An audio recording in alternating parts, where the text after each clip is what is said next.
നമസ്കാരം. ആംസ്റ്റർ ഇമിഗ്രേഷൻ്റെ ഒരു പുതിയ വീഡിയോയിലേക്ക് സ്വാഗതം.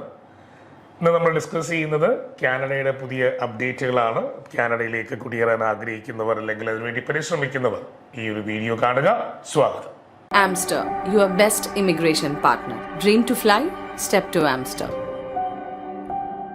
കാനഡയിൽ കഴിഞ്ഞ കുറച്ച് ദിവസങ്ങളായി അല്ലെങ്കിൽ കുറച്ചധികം ആഴ്ചകളായി കാനഡയിലേക്ക് കുടിയേറിക്കൊണ്ടിരിക്കുന്ന ആളുകളുടെ ഇടയിലും സ്റ്റഡി വിസയിലൂടെ കാനഡയിൽ എത്തുന്നവർക്ക് ഒക്കെ കുറച്ച് ആശങ്കകൾ നിലനിൽക്കുകയാണ്. അതിൻ്റെ കൃത്യമായ ഇൻഫർമേഷൻസ് ഇതുവരെ കനേഡിയൻ IRCCയിൽ അല്ലെങ്കിൽ ഗവൺമെൻറ് ഒഫീഷ്യലി ഡിക്ലെയർ ചെയ്തിട്ടില്ല. എങ്കിലും പല ന്യൂസുകളിലൂടെയും അവരുടെ അപ്ഡേറ്റ്സുകളിലൂടെയും നമ്മൾ ഇൻഫർമേഷൻ അറിയുന്നു. പല മീഡിയകളിലൂടെ, മലയാളം വാർത്താ ചാനലുകളിലൂടെയും ന്യൂസ് പ്രിൻ്റ് മീഡിയയിലൂടെയൊക്കെ നമ്മൾ ഇതിനെപ്പറ്റി അറിയുന്നു. ഞാൻ ആദ്യം 24 ന്യൂസ് ചാനലിൽ വന്നൊരു വാർത്തയെ ഒന്ന് നിങ്ങളെ കാണിക്കാം. എല്ലാവരും ഇങ്ങോട്ട് വരണ്ട, കടുത്ത വിസ നിയന്ത്രണവുമായി കാനഡ, മലയാളി വിദ്യാർത്ഥികൾ ആശങ്കയിൽ. മിസ്റ്റർ ജെയിംസ് സാറാണ് ഈ ഒരു ന്യൂസ് ചെയ്തിരിക്കുന്നത്. 24ൻ്റെ യൂട്യൂബ് ചാനലിൽ ന്യൂസ് അവൈലബിൾ ആണ്. ഞാൻ ഇതിനെപ്പറ്റി ഡിസ്കസ് ചെയ്യുന്നതിന് മുമ്പ് കാനഡ എല്ലാം അവസാനിച്ച ഘട്ടത്തിലും കനേഡിയൻ പെർമനന്റ് റെസിഡൻസിക്ക് വേണ്ടി ഇന്ത്യൻ പ്രൊഫഷണൽസിനെ ഇപ്പോഴും കാനഡ വിളിക്കുകയാണ്. അതിൽ ഞാനിപ്പോൾ ഒരാളെ ഒരു സിവിൽ എഞ്ചിനീയറിംഗ് കാറ്റഗറിയിൽ റീസെൻ്റായി 22-ാം തീയതി ജനുവരി ആംസ്റ്റർ ഇമിഗ്രേഷനുള്ള ന്യൂ ബ്രൻസ്വിക് പ്രോവിൻസ് വിളിച്ച ഇമ്മാനുവേലിന് എല്ലാവിധ ആശംസകളും. അദ്ദേഹം സിവിൽ എഞ്ചിനീയറാണ്. 472 അദ്ദേഹത്തിൻ്റെ സ്കോറ്. NOC TR വരുന്നത് 21300. അദ്ദേഹത്തിന് കാനഡയിലെ new Brunswick province provincial nomination നൽകി സ്വീകരിച്ചിരിക്കുന്നു. ധാരാളം പേര് സ്വീകരിച്ചിട്ടുണ്ട്. ഞാൻ ഈ ന്യൂസ് ഇത് പറയുന്നതിനിടയ്ക്ക് ഇതൊന്നും പറഞ്ഞു പോയതാണ്. കാനഡ ഇത് എല്ലാം അവസാനിപ്പിച്ചു എന്ന് പറയുന്നിടത്ത് നിന്ന് ഞാൻ ഇവിടെ ഒന്നും അവസാനിച്ചിട്ടില്ല. പ്രൊഫഷണലി ക്വാളിഫൈഡ് ആയ ആളുകൾ കാനഡയിലേക്ക് കുടിയേറിക്കൊണ്ടിരിക്കുന്നു. അതൊരു എക്സാമ്പിൾ മിസ്റ്റർ ഇമ്മാനുവലിനെ കാണിച്ചു എന്നേ ഉള്ളൂ. ധാരാളം പേർക്ക് നോമിനേഷൻസ് PNP വന്നുകൊണ്ടിരിക്കുന്നു ബാക്ക് ടു ബാക്ക്. കഴിഞ്ഞ ആഴ്ചകളിൽ ആപ്ഷനിലൂടെ പ്രൊവിൻഷ്യൽ നോമിനേഷൻ ലഭിച്ച എല്ലാവർക്കും ആശംസകൾ. നിങ്ങളൊക്കെ പേഴ്സണലി ഞങ്ങളുടെ ടീം മെമ്പേഴ്സ് കോർഡിനേറ്റ് ചെയ്യുന്നുണ്ട്. നമുക്കെല്ലാവരും മീറ്റപ്പ് ഞാൻ പ്ലാൻ ചെയ്യുന്നുണ്ട്. റീസെൻ്റ് ആയിട്ട് തന്നെ നമ്മൾ ഈ മന്ത് അല്ലെങ്കിൽ നെക്സ്റ്റ് മന്തിൻ്റെ നല്ലത് പ്ലാൻ ചെയ്യും. നമ്മളൊന്നുകൂടെ മീറ്റ് ചെയ്യും. അപ്പം ഞാൻ വീണ്ടും ബാക്ക് ടു ന്യൂസ്. എല്ലാവരും ഇങ്ങോട്ട് വരണ്ട. കാനഡയിലെ എന്താണ് സംഭവിക്കുന്നത്? ആക്ച്വലി കാനഡയുടെ ഗവൺമെൻറ്റിൻ്റെ ഇമിഗ്രേഷൻ നയങ്ങളുടെ ഭാഗമായിട്ടാണ് അവർ സ്റ്റഡി വിസയിൽ അവർ കൺട്രോൾ ചെയ്യുകയാണ്. അതിൽ 35% സ്റ്റുഡൻറ്റ് വിസ അവർ കട്ട് ഷോട്ട് ചെയ്യുകയാണ്. അത് ഇനി ഓരോ പ്രൊവിൻസുകൾക്കും ഈ പറയുന്ന സ്റ്റുഡൻറ്റ് വിസയിൽ കാനഡയിലേക്ക് വരുന്നതിനുള്ള നിയന്ത്രണങ്ങൾ നൽകുന്നതിനുള്ള പുതിയ നയങ്ങൾ അവർ രൂപീകരിക്കുകയാണ്. അടുത്ത 2 മാസത്തേക്കൊക്കെ ഒരു വിസ കുറച്ച് ഒരു പോസ് ചെയ്തിരിക്കുന്നു എന്ന് തന്നെ പറയാം. ഇതിൻ്റെ കൃത്യമായ ഇൻഫർമേഷൻ ആക്ച്വലി വന്നിട്ടില്ല, ഗവൺമെൻറ് പബ്ലിഷ് ചെയ്തിട്ടില്ല. നമ്മൾ നിരന്തരം നമ്മുടെ CICC കൺസൾട്ടൻസുമായി നമ്മൾ അപ്ഡേറ്റ് ചോദിക്കുന്നുണ്ട്. നമുക്ക് ട്രെയിനിങ് എക്സ്പെക്ട് ചെയ്യുന്നുണ്ട്. എന്താണ് കൃത്യമായ വിവരം ലഭിച്ചതിന് ശേഷം ഞാൻ അതിനെപ്പറ്റി ഒരു ഡീറ്റെയിൽ വീഡിയോ നിങ്ങൾക്ക് ചെയ്തു തരാം. എന്നിരുന്നാലും ഞാനൊരു മാസം മുമ്പ് റിപ്പോർട്ടർ ചാനലിൽ ഒരു ബൈറ്റ് ഞാൻ കൊടുത്തിരുന്നു. നമ്മുടെ പിന്നെ ഡോക്ടർ അരുൺകുമാറുമായി. ഞാൻ ആ വീഡിയോ 1 മിനിറ്റ് ഒന്ന് കാണിക്കാം, നിങ്ങളത് കണ്ടോളൂ. എല്ലാ രാജ്യങ്ങളും ഒരു ചേഞ്ചസിലാണ്. അവരുടെ ഇമിഗ്രേഷൻ നയങ്ങളെല്ലാം മാറിക്കൊണ്ടിരിക്കുകയാണ്. അത്ര ഈസി അല്ല ഇനിയുള്ള വർഷങ്ങൾ ഇവരുടെ കുടിയേറ്റവും. പോയവർ രക്ഷപ്പെട്ടു, ഓൾമോസ്റ്റ് സെറ്റിൽ ആയിക്കൊണ്ടിരിക്കുന്നതേ ഉള്ളൂ. ഈ സെറ്റിൽമെന്റ് സ്റ്റേജിൽ എത്തുമ്പോഴാണ് പ്രോബ്ലം വരുന്നത്. ഇവ പഠിക്കാൻ പോകുന്നത് ഫൈനാൻഷ്യലി സൗണ്ട് ആർക്കും പഠിക്കാൻ പോവാം. പക്ഷെ അതിന് ശേഷമുള്ള ജോലി കണ്ടെത്തുക, ശേഷമുള്ള പെർമനന്റ് റെസിഡൻസിയാണ് അവർക്ക് ഏറ്റവും വലിയ കാര്യം. അപ്പൊ എല്ലാവരും പറയുന്നുണ്ട്, മീഡിയയിൽ കാണുന്ന ആളുകൾ കുടിയേറുകയാണെന്നാണ് പറയുക. പക്ഷേ ഈ ഒരു ബിഹൈൻഡ് സെൻസ് എന്ന് പറയുന്നത് അവരെ ഓൾമോസ്റ്റ് 2-3 വർഷം അതിനു വേണ്ടി കൃത്യമായി വർക്ക്ഔട്ട് ചെയ്യണം. ഇവിടെ നിന്ന് പോകുന്ന പ്രൊഫഷണൽസ് അതേപോലെ പഠിക്കുന്നവരാണെങ്കിൽ അവർ Day 1 കാനഡയിൽ എത്തുന്നത് മുതൽ അവർ അവരുടെ റെസിഡൻസിയും ജോലിയെ പറ്റി ചിന്തിച്ചില്ലെന്നുണ്ടെങ്കിൽ ഇനിയുള്ള വർഷങ്ങൾ 2028-29 അവിടുന്ന് കുടിയിറങ്ങുന്ന ഒരു സ്ഥിതി ചിലപ്പോൾ ഉണ്ടാവാൻ സാധ്യതയുണ്ട്. കോഴ്സ് സെലക്ഷൻ ശ്രദ്ധിക്കണം. PR-ന്റെ സെറ്റിൽമെന്റുമായി ബന്ധപ്പെട്ട കാര്യങ്ങളിൽ ഉറപ്പ് കിട്ടുന്നുണ്ടെങ്കിൽ മാത്രമേ നിങ്ങൾ അതിനെക്കുറിച്ച് ആലോചിക്കാവൂ, അത് ശ്രമിക്കാവൂ. അല്ലെങ്കിൽ അതൊരു നഷ്ടമാണ്, വളരെ നഷ്ടമാണ്. 25 ലക്ഷം മുടക്കി കോഴ്സ് കൊണ്ട് നാട്ടിൽ വന്ന ആ പേപ്പറിന് കപ്പലിന്റെ കൂടി വാല്യൂകൾ ഉണ്ടാവില്ല. ഞാൻ ഈ ഒരു വീഡിയോയുടെ ഫുൾ രൂപം ഞാൻ ഐ ബട്ടണിലും കമന്റ് ബോക്സ് കൊടുത്തിരിക്കുക, നിങ്ങൾക്കൊന്നുകൂടെ കാണാം. ഞാൻ അതിനെ പറ്റിയാണ് വീണ്ടും പറയുന്നത്. കാനഡയിലേക്ക് ഈ കുടിയേറുക എന്നുദ്ദേശിക്കുന്നത് ചില ആളുകൾക്ക് ഇമ്മീഡിയറ്റായി പോയി കാനഡ എന്ന രാജ്യത്ത് ചെല്ലുക, ഒരു ജോലി കിട്ടുക. ഈ പഠിക്കാൻ പോകുന്നവരുടെ കാര്യമാണ് ഞാൻ ആദ്യം പറയുന്നത്. സ്റ്റഡി വിസയിൽ ചെല്ലുക, പെട്ടെന്നൊരു ജോലി ചെയ്യുക, അതിനുശേഷം 2 വർഷം പഠിക്കുമ്പം പാർട്ട് ടൈം ജോലി ചെയ്യുന്നു. മണിക്കൂറിന് $15 വെച്ച് കിട്ടുമെന്ന് പ്രതീക്ഷിക്കുന്നു. അവർ അതിനെ കാൽക്കുലേറ്റ് ചെയ്ത് ഏകദേശം 20 മണിക്കൂർ ജോലി ചെയ്യുന്നവരുണ്ട് ആഴ്ചയിൽ. ഇപ്പോഴത്തെ നിലവിലെ നിയമപ്രകാരം ഇപ്പോൾ ഉള്ള സ്റ്റുഡൻസ് ഒക്കെ 40 അവേഴ്സോടെ ജോലി ചെയ്യുന്നു. ഇനി പോകുന്നവർക്ക് ആ നിയമം ബാധകമല്ല. കഴിഞ്ഞ ഡിസംബർ വരെ അത് കംപ്ലീറ്റ് ചെയ്തു. പുതിയ ജനുവരി മെയ്യിലൊക്കെ പോകുന്നവർക്ക് അത് ബാധകമല്ല. ശരി, അവർ 20 മണിക്കൂർ പ്രതീക്ഷിക്കുന്നു. 15 × 20 ആഴ്ചയിൽ എക്സ്പെക്ട് ചെയ്യുന്നു. അതിനെ അവർ 4 ആഴ്ചയായിട്ട് കാൽക്കുലേറ്റ് ചെയ്യുന്നു. അത് അവർക്ക് എക്സ്പെൻസ് മീറ്റ് ചെയ്യാമെന്ന് അവർ വിചാരിക്കുന്നു. ശേഷം അവർ കാനഡയിലെ കോഴ്സ് കംപ്ലീറ്റ് ചെയ്യാനുള്ള അവർ 2 വർഷം വരെ അതിനുവേണ്ടി വിനിയോഗിക്കുന്നു, പാർട്ട് ടൈം ജോലികൾ ചെയ്തുകൊണ്ട് തന്നെ. അതിനുശേഷം അവർ post study work permit apply ചെയ്യുന്നു. അതിനുശേഷം അവർ പഠിച്ച ഫീൽഡിൽ പെട്ടെന്നൊരു ജോലി കണ്ടെത്തുന്നു. അതിനുശേഷം ഗവൺമെൻറ് PR തരുന്നു. ഇതായിരുന്നു കൺസൾട്ടൻസി ഏജൻസി ഒക്കെ പറഞ്ഞ് ആളുകൾ വിശ്വസിക്കുന്ന കാര്യം. പക്ഷെ ഒരു റിയാലിറ്റി മനസ്സിലാക്കി വന്നപ്പോൾ കഴിഞ്ഞ 5 വർഷം മുമ്പ് തൊട്ടത് കൂട്ടിയാൽ ഈ ആവേശം കൊണ്ട് കയറിപ്പോയ സ്റ്റുഡൻസ് കഴിഞ്ഞ് +2 കഴിഞ്ഞ് നാട്ടിൽ ഒരു എക്സ്പീരിയൻസ് ഇല്ലാതെ പോയ ആളുകൾക്കൊക്കെ വലിയ അബദ്ധമാണ് പറ്റിയത്. അവർക്കൊന്നും അവരുടെ ആപ്റ്റായ ജോലി കിട്ടിയില്ല. അവരെടുക്കുന്ന പല കോഴ്സുകൾ അതൊന്നും അവർക്ക് ജോലിയെ സഹായിച്ചില്ല. അവർക്ക് തിരിച്ചു വരാനുള്ള അവസ്ഥയുണ്ടായി. അവിടെ CEC കനേഡിയൻ എക്സ്പീരിയൻസ് ക്ലാസ് എന്ന പെർമനന്റ് റെസിഡൻസി പാത്വേയിൽ അവർക്ക് അർഹമായ പരിഗണനയും ഗവൺമെന്റ് ഓഫ് കാനഡ നൽകിയില്ല. 2021 last Canadian experience class permanent residency അവിടെ കാനഡയിൽ സംഭവിച്ചത്. ശേഷം ഈ പറയുന്ന ഇമിഗ്രേഷൻ നയങ്ങളിൽ കൃത്യമായ മാറ്റങ്ങൾ വരുത്തുന്നതിന് ഗവൺമെന്റ് ഓഫ് കാനഡ രൂപീകരിച്ചിട്ടുള്ള കാറ്റഗറി ബേസ്ഡ് ഇമിഗ്രേഷനിലൂടെയോ അല്ലെങ്കിൽ പ്രൊവിൻഷ്യൽ നോമിനേഷനിലൂടെ വളരെ കുറച്ച് സ്റ്റുഡൻസിന് മാത്രമാണ് 2023 പെർമനന്റ് റെസിഡൻസി ലഭിച്ചത്. Mister Mark Miller, Canadian immigration minister, ഒരു യൂണിവേഴ്സിറ്റി സ്റ്റുഡൻസിൻ്റെ ഒരു പ്രസ് മീറ്റ് അല്ലെങ്കിൽ ഒരു മീറ്റപ്പിൽ സ്റ്റുഡൻസ് തന്നെ എടുത്ത് ചോദിച്ചു, ഞങ്ങൾക്ക് ഇവിടെ പഠിച്ചത് കൊണ്ട് കനേഡിയൻ എക്സ്പീരിയൻസ് ക്ലാസ്സിൽ പെർമനന്റ് റെസിഡൻസി തരുമോ? ഉത്തരം നോ എന്നതായിരുന്നു. നിങ്ങൾ കാനഡയിൽ പഠിക്കാൻ ഉദ്ദേശിക്കുന്നവരോ പഠിച്ചുകൊണ്ടിരിക്കുന്നവരോ നിങ്ങൾ ഡേ 1 മുതൽ കാനഡയിൽ ലാൻഡ് ചെയ്തും അല്ലെങ്കിൽ ഇപ്പോൾ അവിടെ ആയിരിക്കുമ്പോൾ മുതൽ നിങ്ങളുടെ മൈൻഡിൽ വേണ്ടത് പെർമനന്റ് റെസിഡൻസിയാണ്. അത് വലിയൊരു ഘടകം തന്നെയാണ്. അതോടൊപ്പം തന്നെ ജോലി കണ്ടെത്താനുള്ള മാക്സിമം ശ്രമം. ഞാനിവിടെ ഇരുന്നുകൊണ്ട് ഇങ്ങനെ ശ്രമിക്കുക എന്ന് പറയുന്നില്ല. നിങ്ങൾ നല്ല നെറ്റ്വർക്ക്സ് ക്രിയേറ്റ് ചെയ്യുക. നിങ്ങൾ എടുക്കുന്ന കോഴ്സ് അനുസരിച്ചുള്ള ജോലി കണ്ടെത്തുന്നതിനുള്ള ഓപ്ഷൻസ് എത്രത്തോളം മാക്സിമം നിങ്ങൾ ചെയ്യാൻ പറ്റും അത്രത്തോളം ചെയ്തില്ലെങ്കിൽ നിങ്ങൾ അവിടെ നിന്ന് തിരിച്ചു വരേണ്ട ഒരു അവസ്ഥയുണ്ടാകും. ഈ അവസ്ഥകളൊക്കെ കണ്ടിട്ടാണ് ഗവൺമെന്റ് ഓഫ് കാനഡ സ്റ്റുഡൻറ് വിസയെ കട്ട് ഷോട്ട് ചെയ്യാൻ തീരുമാനിച്ചത്.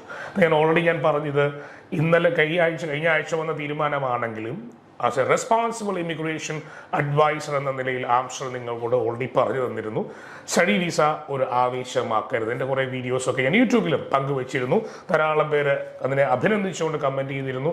ധാരാളം ഏജൻസികൾ, ഞാൻ റെപ്യൂട്ടഡ് ഏജൻസികളൊന്നും അല്ല, ഏജൻസികളോ അല്ലെങ്കിൽ അവരുമായി ബന്ധപ്പെട്ടവരോ എന്നെ ഫോണിലും മറ്റുള്ള മീഡിയയിലൊക്കെ നല്ല രീതിയിൽ നല്ല ഭാഷ ഉപയോഗിച്ചും നമ്മളെ കൈകാര്യം ചെയ്തിരുന്നു. ഇതൊന്നും ഭയക്കുന്ന ആളുകളല്ലാത്തത് കൊണ്ട് നമുക്കത് പ്രശ്നമല്ല. ഞാൻ ഇനി പറഞ്ഞുകൊണ്ടിരിക്കും. അപ്പോൾ സ്റ്റഡി വിസയിൽ കാനഡയിലേക്ക് പോകുന്ന ഒരു കുറ്റകരമായ കാര്യമോ അല്ലെങ്കിൽ തെറ്റായ തീരുമാനമോ ഒന്നുമല്ല. ഇവിടുന്ന് അവരാഗ്രഹിക്കുന്ന ഒരു രാജ്യമാണ്. അവരുടെ 2-3 സുഹൃത്തുക്കളോ ഫ്രണ്ട്സോ റിലേറ്റീവ്സോ ഒക്കെ കാനഡയിലുണ്ട്. അവർ ജീവിക്കുന്നതൊക്കെ കണ്ടിട്ടാവാം പല കുട്ടികളും കാനഡയിലേക്ക് കുടിയേറാൻ ആഗ്രഹിക്കുന്നത്. +2 കഴിഞ്ഞ് ഒരു എക്സ്പീരിയൻസ് ഇല്ലാത്ത ആളുകൾ കാനഡയിലേക്ക് കുടിയേറുമ്പോൾ നിങ്ങൾക്ക് ഇങ്ങനെ ഒരു പ്രതിസന്ധി ഉണ്ടാകുമെന്ന് മനസ്സിൽ കണ്ടുകൊണ്ട് മാത്രം വരിക. ഏജൻസി പറയുന്ന പോലെ അവിടെ ഓപ്പർച്യൂണിറ്റി ഉണ്ട്, നിങ്ങൾക്ക് പെട്ടെന്ന് ജോലി വാങ്ങി തരുമല്ല. നിങ്ങൾ ആദ്യം പഠിക്കേണ്ടത് കനേഡിയൻ ഇമിഗ്രേഷനെ പറ്റിയാണ്.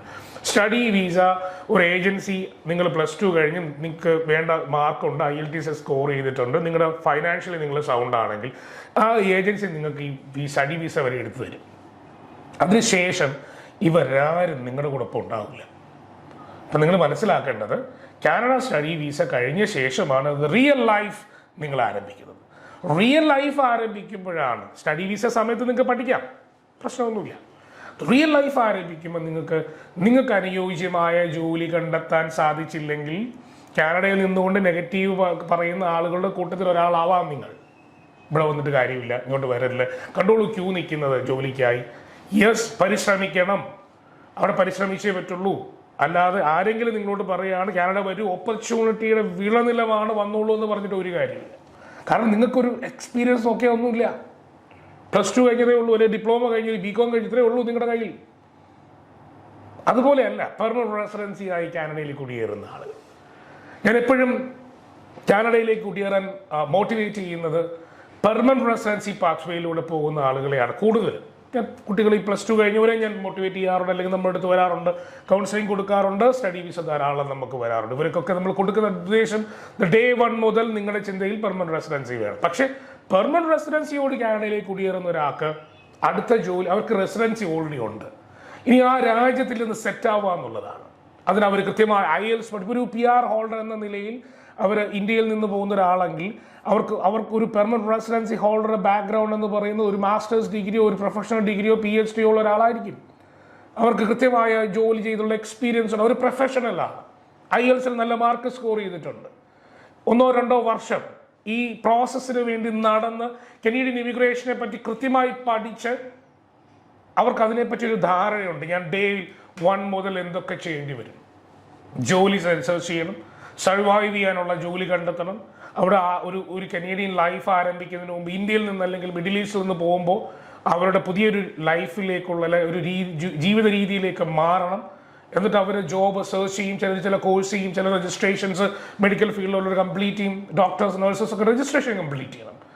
അപ്പം ഇതൊന്നും നിങ്ങൾ അവിടെ നിന്ന് ഡീമോട്ടിവേറ്റ് ചെയ്യുന്നവരോ ഇവിടെ നിന്ന് മോട്ടിവേറ്റ് ചെയ്യുന്നവരോ ആലോചിക്കുക, ഇവരൊക്കെ ഇത് പ്ലാൻ ചെയ്തിട്ട് തന്നെ ഇറങ്ങിത്തിരിക്കുന്നത്. കാരണം വർഷങ്ങളായി ആംസ്റ്റർഡമിലൂടെ 100 കണക്കിന് പ്രൊഫഷണൽ കാനഡയിൽ ജോലി ചെയ്ത് സെറ്റിൽ ചെയ്ത് അവിടെ ജീവിക്കുന്നുണ്ട്. ഇവരൊക്കെ സ്ട്രഗിൾ എടുത്തത് തന്നെയാണ്. ഇവർ ഡേ 1 മുതൽ കോടീശ്വരരാവാൻ പോയവരല്ല. ഒരു കനേഡിയൻ ലൈഫ് ഒരു പെർമനന്റ് റെസിഡൻസിയിലൂടെ അവിടെ എത്തി സ്റ്റെപ്പ് ബൈ മിനിമം 2-3 വർഷം അവിടെ ജീവിച്ച് അവരുടെ കുട്ടികളും അവിടെ ജീവിച്ച് പഠിച്ച് ഗവൺമെന്റ് ഓഫ് കാനഡ നൽകുന്ന ആനുകൂല്യത്തോടെ ഒരു ഇമിഗ്രൻ്റ് ആയി മാറുകയാണ്. ചിലപ്പോൾ ഒരു 10-15 വർഷം ശേഷം അവർ നാട്ടിൽ തിരിച്ചു വരാം. അവരവരുടെ കുട്ടികൾ ചിലപ്പോൾ അവിടെ നിന്ന് അവിടുത്തെ ഒരു ജീവിത രീതിയിലേക്ക് മാറാം. ഇതൊക്കെ ഒരു ഫ്യൂച്ചർ കാര്യങ്ങളാണ്. പക്ഷെ ഇവരാരും പറിച്ചു നടക്കപ്പെട്ട് കാനഡയിലേക്ക് അങ്ങ് മാറുകയല്ല. ഒരു നല്ല ഓപ്പർച്യൂണിറ്റി, ഒരു നേഴ്സിനെ സംബന്ധിച്ച് കാനഡയിൽ കിട്ടുന്ന സാലറി, രജിസ്റ്റേർഡ് നേഴ്സ് ആവാൻ അവർ എത്രത്തോളം പ്രയത്നിച്ചായ ശേഷം കിട്ടുന്ന ശമ്പളവും നിങ്ങൾ എവിടെ പറയുന്ന ആ രാജ്യത്തുള്ള ശമ്പളവും ഒന്ന് കാൽക്കുലേറ്റ് ചെയ്താൽ ഈ അന്തരമാവാം അവരെ കാനഡയിലേക്ക് ക്ഷണിക്കുന്നത്. നിങ്ങൾ എത്രത്തോളം ഓപ്പർച്യൂണിറ്റി ഒരുക്കുക, അല്ലെങ്കിൽ നിങ്ങൾ ഈ കുറ്റം പറയുന്നവർ നിങ്ങൾ ഓപ്പർച്യൂണിറ്റി ഒരുക്കുക, അവരിവിടെ ജോലി ചെയ്യാൻ തയ്യാറാണ്. അവരാവശ്യപ്പെടുന്ന അവർ ആഗ്രഹിക്കുന്ന ഒരു ജീവിത നിലവാരം ഉണ്ടെങ്കിൽ ഒരിക്കലും ഇത്രയും കഷ്ടപ്പെട്ട് പഠിച്ചവരായി ഇവിടുന്ന് കുടിയേറേണ്ട ഒരു ആവശ്യമില്ല. കുടിയേറുന്നവരെ ഞാൻ ഒരിക്കലും കുറ്റം പറയുന്നില്ല, അല്ലെങ്കിൽ +2 കഴിഞ്ഞ് പോയവരെ ഞാൻ ഒരിക്കലും കുറ്റം പറയുന്നില്ല. നമുക്ക് ഒന്നിച്ച് ഈ ഒരു ചെറിയ ഒരു പ്രതിസന്ധി തരണം ചെയ്യാം. ഞാൻ ഒരിക്കലും പെർമനന്റ് റെസിഡൻസി പ്രോസസ്സിന് കാനഡ ഗവൺമെന്റ് എതിരല്ല. നല്ല ക്വാളിഫൈഡ് ആയിട്ടുള്ള എക്സ്പീരിയൻസ്ഡ് ആയിട്ടുള്ള ഇന്ത്യൻ പ്രൊഫഷനെ back to back doctors, nurses, engineers, IT professionals, management professionals, എക്കണോമിസ്റ്റുകൾ, കൊമേഴ്സ്, MCOM ആ റിലേറ്റഡ് ആയിട്ടുള്ള അക്കൗണ്ട്സ് ജോലി ചെയ്യാൻ ആഗ്രഹിക്കുന്നവർ, നിങ്ങളൊരു പ്രൊഫഷണൽ ആണെങ്കിൽ കാനഡയ്ക്ക് നേരിട്ട് പെർമനന്റ് റെസിഡൻസി നിങ്ങൾക്ക് അപേക്ഷിക്കാം. അതിനും നിങ്ങൾക്ക് കൃത്യമായ മാർഗനിർദ്ദേശം ഉണ്ടായിരിക്കണം, കൃത്യമായ പ്ലാനിംഗ് ഉണ്ടായിരിക്കണം, കൃത്യമായ അസസ്മെന്റ് വേണം. നിങ്ങൾക്ക് കുറഞ്ഞ IELTS സ്കോറിൽ കാനഡയിലേക്ക് കുടിയേറാമെന്ന് പറഞ്ഞ ആരെങ്കിലും, നഴ്സസിനോട് പ്രത്യേകിച്ച് നിങ്ങൾക്ക് 5 പോയിന്റ് മതി, AIP ഉണ്ട്, അതുണ്ടെന്നൊക്കെ പറഞ്ഞ് നിങ്ങൾ ആരെങ്കിലും സമീപിച്ചാൽ 2 വട്ടം ആലോചിക്കുക. അതൊന്നും പ്രാവർത്തികമായി നടക്കാനുള്ള കാര്യമൊന്നുമല്ല. അതും ഇതിൻ്റെ ഇടയ്ക്ക് പിന്നെ വെള്ളം കോരുന്ന ആൾക്കാരുണ്ട്, നിങ്ങളത് ശ്രദ്ധിക്കുക. അപ്പോൾ കൃത്യമായൊരു പ്ലാനിങ് വേണം. ഈ പോകുന്ന ആളുകൾ ഒരിക്കലും നിങ്ങൾ ആരെങ്കിലും കാനഡയിൽ പോയ ആളുകളൊക്കെ ഈ സോഷ്യൽ മീഡിയയിലൂടെ അപഹസിക്കുന്നതായി കാണുന്നുണ്ട്. കാനഡ ഏജൻസികളെ അല്ലെങ്കിൽ കൃത്യമായി പ്ലാൻ ചെയ്ത് നമ്മൾ കൃത്യമായി വർക്കൗട്ട് ചെയ്ത് 150 to 200 എംപ്ലോയീസിന് ശമ്പളം കൊടുത്ത് തന്നെ സ്ഥാപനങ്ങൾ നടത്തുന്നവരാണ്. നമ്മളെയൊക്കെ വിളിക്കുന്ന തെറി ഭയങ്കരമാണ്. സോ നിങ്ങൾ കാനഡയിലേക്ക് പോകാൻ ഞങ്ങൾ ആരുടെയും ഈ പറഞ്ഞ നിർബന്ധിച്ചല്ല, അവരെടുക്കുന്ന തീരുമാനത്തെ സപ്പോർട്ട് ചെയ്യുകയും അതിനനുസരിച്ച് അവർക്ക് വേണ്ടി ജോലി ചെയ്യുകയും ചെയ്തിട്ടാണ് നമ്മൾ അവരുടെ നിന്നുള്ളൊരു ഫീസ് കളക്ട് ചെയ്യുന്നത്, അല്ലെങ്കിൽ അവരുടെ ഇൻസ്റ്റിറ്റ്യൂഷനിൽ നിന്ന് ഞങ്ങൾ ഫീസ് കളക്ട് ചെയ്ത്, അല്ലാതെ വെറുതെ ഇരുന്ന് ആരും ഫീസ് കളക്ട് ചെയ്യില്ല. അപ്പോൾ കാനഡയുടെ സക്സസ് സ്റ്റോറീസ് കണ്ടത് ഞങ്ങൾ ആത്മാർത്ഥമായി ഞങ്ങളും ആ കാൻഡിഡേറ്റും ഹാർഡ് വർക്ക് ചെയ്തെങ്കിൽ മാത്രമാണ് ഒരു പെർമനന്റ് റെസിഡൻസി യാഥാർത്ഥ്യമാകൂ. അപ്പോൾ ഞാൻ ഒരിക്കലും സ്റ്റഡി വിസയിൽ വലിയ ഹാർഡ് വർക്ക് ഉണ്ടെന്ന് ഒരിക്കലും പറയില്ല. കാരണം വിസ ഫയൽ ചെയ്യുന്നു, ഗവൺമെൻറ് തരുന്നു. പക്ഷേ പെർമനന്റ് റെസിഡൻസി നേടിയെടുക്കുക എന്ന് പറയുന്നത് ഒരു കാൻഡിഡേറ്റിനെ കൃത്യമായി പ്ലാൻ ചെയ്ത് മോട്ടിവേറ്റ് ചെയ്തവർക്ക് മാർഗനിർദ്ദേശം പറഞ്ഞു നൽകി അവരെ ആ റേഞ്ചിൽ എത്തിക്കുക എന്നുള്ളത് ഞങ്ങളെപ്പോലുള്ള CICC റിപ്പീറ്റ്, ഞാൻ ആ ഗവൺമെന്റ് ലൈസൻസ് ഇവിടെ കാണിക്കും. ഞങ്ങൾ കാനഡ ഗവൺമെന്റിന്റെ രജിസ്ട്രേഷൻ ഇവിടെ സ്ക്രീൻ കാണിക്കും, ഷെയർ ചെയ്ത് കാണിക്കും. അവിടെ ആംസ്റ്റർ എന്ന പേരുണ്ട്. ഈ പേര് വെറുതെ ഗവൺമെന്റ് ഓഫ് കാനഡ അല്ലെങ്കിൽ ഒരു കൺസൾട്ടന്റ് നമുക്ക് നൽകുന്നതല്ല. വർഷങ്ങളായി നിങ്ങളെപ്പോലുള്ള നൂറുകണക്കിന് പ്രൊഫഷണൽസിന്റെ സ്വപ്നം കാനഡയിൽ പെർമനന്റ് റെസിഡൻസി വേണമെന്ന് അവിടെ ഒരു ജോലി കണ്ടെത്തണമെന്നായിരുന്നു. ഞങ്ങൾ അതിനു വേണ്ടി പ്രയത്നിച്ചു. അതുകൊണ്ടാണ് ഈ പേര് ഇപ്പോഴും അവിടെ നിലനിൽക്കുന്നത്. ഇനിയും അത് അവിടെ ഉണ്ടാവും. ഇനിയും നൂറുകണക്കിന് പ്രൊഫഷണൽസ് മാസം തോറും ആംസ്റ്റർഡിലൂടെ കനേഡിയൻ പെർമനന്റ് റെസിഡൻസി പ്രോസസ്സിൽ അഡ്മിഷൻ നേടും. നിങ്ങളും ഒരു പ്രൊഫഷണലി ക്വാളിഫൈഡ് ആയിട്ടുള്ള ഒരു മലയാളിയാണ്, കാനഡയിൽ പോയി ജീവിക്കണം, എനിക്ക് പെർമനന്റ് റെസിഡൻസി വേണം, ഇതിനെപ്പറ്റി അറിയണമെങ്കിൽ കാര്യങ്ങളൊക്കെ വ്യക്തമായിട്ട് പറഞ്ഞു തരുന്നുണ്ട് ഞങ്ങളുടെ ഇമിഗ്രേഷൻ അഡ്വൈസർ നിങ്ങളുടെ ഒപ്പം ഉണ്ട്. അപ്പോൾ കാനഡ അവസാനിച്ചിട്ടില്ല. ഒരു ചെറിയ ഈ പറയുന്ന കോവിഡ് വന്ന പോലെ അല്ലെങ്കിൽ അതിനുശേഷം ഇന്ത്യയും കാനഡയും തമ്മിലുള്ള ചെറിയ ടെക്നിക്കൽ നയതന്ത്ര പ്രശ്നങ്ങൾ ഉണ്ടായതുപോലെ ഇപ്പോഴും ചെറിയൊരു പ്രശ്നം ഉണ്ടായിരിക്കുന്നു. അതൊക്കെ സ്റ്റഡി വിസയിൽ നിങ്ങൾക്കറിയാം, നിങ്ങളെ എന്താ പറയുക, ഈ പറയുന്ന സ്റ്റഡി ഏജൻസികൾ ചൂസ് ചെയ്യുമ്പോൾ ശ്രദ്ധിക്കുക. ബ്ലൈൻഡ് ആയിട്ട് കാനഡ ഇവിടുന്ന് പോയാൽ നേരെ ജോലി, PR, പിന്നെ ഫാമിലി ലൈഫ്, ഇതൊന്നും എക്സ്പെക്ട് ചെയ്ത് നിങ്ങൾ കൃത്യമായ അഡ്വൈസ് ചെയ്യണം. അതിനും നിങ്ങൾക്ക് മാർഗനിർദ്ദേശം നൽകാൻ സാധിക്കും. അപ്പോൾ കാനഡ കുടിയേറ്റവുമായി ബന്ധപ്പെട്ട് എന്ത് ആവശ്യങ്ങൾക്കും ആംസ്റ്റർ ഇമിഗ്രേഷൻ ഏത് ഓഫീസിലോ നിങ്ങൾക്ക് പോവാം. നിങ്ങളുടെ വാട്സാപ്പിൽ കോൺടാക്ട് ചെയ്യാം. മനസ്സിലാക്കി കാനഡയിൽ കുടിയേറൂ. ഈ ഒരു തീരുമാനത്തിൽ നിങ്ങൾക്ക് വിഷമിക്കേണ്ടി വരില്ല. കാനഡ ലൈഫ് സന്തോഷപൂർവ്വം ജീവിക്കുന്ന നൂറുകണക്കിന് പ്രൊഫഷണൽസിനെ കാണുന്ന ഒരാളെന്ന നിലയിൽ ഞാൻ പറഞ്ഞു തരുന്നു. അത് എക്സ്പീരിയൻസിലൂടെയാണ്. ഞങ്ങൾ വഴി പോയവരിലും മറ്റുള്ള നല്ല റെപ്യൂട്ടഡ് സ്ഥാപനങ്ങൾ വഴി പോകുന്ന നൂറുകണക്കിന് പ്രൊഫഷണൽസുമായി കമ്മ്യൂണിക്കേഷൻ ഉള്ള ഒരാളെന്ന നിലയിൽ ഞാൻ പറഞ്ഞു തരുന്നു. പോയി പ്ലാൻ ചെയ്ത്, അത് ഏത് രാജ്യമായിക്കോട്ടെ, കാനഡ മാത്രമല്ല, ഓസ്ട്രേലിയയിലും UK-യിലും ഇനി ഇന്ത്യയിൽ ജീവിക്കുന്നവർ ഒരു പ്ലാനിങ് ഇല്ലാതെ ജീവിച്ചാൽ അല്ലെങ്കിൽ എന്തൊരു തീരുമാനം എടുത്താൽ അത് പ്രശ്നമാകും. ആവേശമല്ല കാനഡ. ശ്രദ്ധിച്ച് കാര്യങ്ങൾ ചെയ്യുക. കാനഡ പെർമനന്റ് റെസിഡൻസിയെ പറ്റിയുള്ള കൂടുതൽ വിവരങ്ങളുമായി ഇനി അടുത്ത വീഡിയോയിൽ കാണാം. നന്ദി, നമസ്കാരം. Amster, your best immigration partner. Dream to fly? Step to Amster.